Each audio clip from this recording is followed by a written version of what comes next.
Христос Воскрес! Шановні друзі, Greetings. The 60th day of the active phase of the Russian-Ukrainian war. Here's the information. During the day, the military-political situation around Ukraine did not change significantly. The main efforts of the enemy continue to be concentrated on an attempt to withdraw from the city of Izium to the cities of Slovyansk and Kramatorsk. Having intensified attacks on the former lines of demarcation, Russian troops continue to hold our troops and are trying to carry out assault operations in the area of the cities of Popasna, Rubizhne and Severodonetsk. However, there is no success. Another direction on which the enemy is concentrating efforts is the Mariupol. During the week, the enemy advanced about 10 kilometers there, but since our defenders concentrated reserves, the pace of the enemy's advance slowed down significantly, and Ukrainian troops inflict blows on the sites of its concentration of personnel and equipment, command posts and ammunition depots. Previously, our troops in the Kherson region destroyed the advanced command post of the 49th Military Army of the Russian Federation, where 2 generals were killed and 1 was seriously wounded, including several senior officers of Russia. A very difficult situation remains in the city of Mariupol, Donetsk region, where the enemy, despite the statements of the top military political leadership of Russia at the level of the President and Minister of Defense of the Russian Federation, continues to concentrate efforts in the defense area of our troops at the Azovstal plant.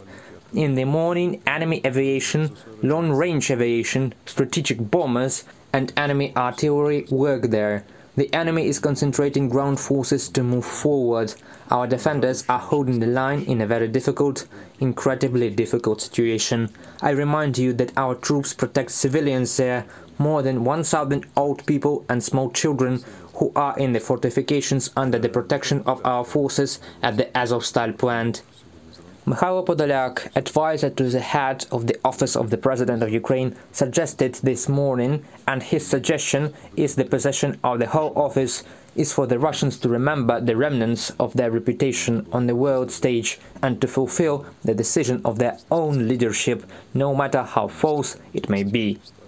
We invited the Russians to hold a special round of talks on the spot, right next to the walls of the Azovstal steel plant, and summoned Russian representatives to the talks to agree on an immediate ceasefire of several days, release or exchange of our military for all prisoners of war of the Russian Federation.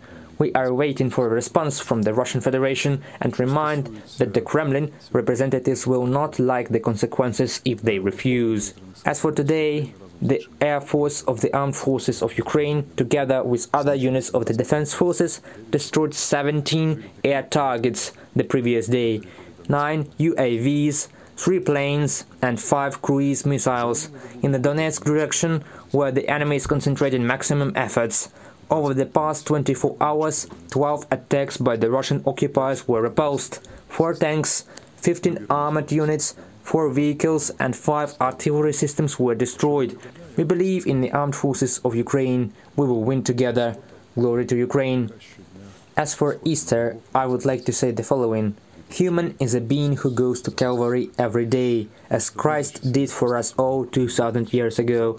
It's just that in peacetime we don't notice it. Now every Ukrainian, and not only Ukrainian, feels what it is like to go to the Calvary every day. We remember those who have already gone and those who are now taking the last steps, or maybe they are dying right now. Every day a person must prove that he or she is stronger than death. Death is not a joke. Death is a huge, terrible shadow that creeps on the human soul in order to paralyze and break it. We oppose death every day, but today is the day of man's victory over death.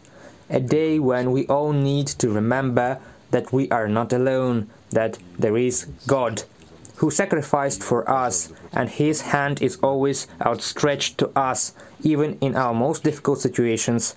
We will remember that our true victory is the victory of life, joy and light over death. And first of all, you need to get this victory inside yourself. Let's focus on the light, and the darkness will recede. ours with you and God's efforts. Glory to Ukraine, and Christ is risen. І Христос воскрес.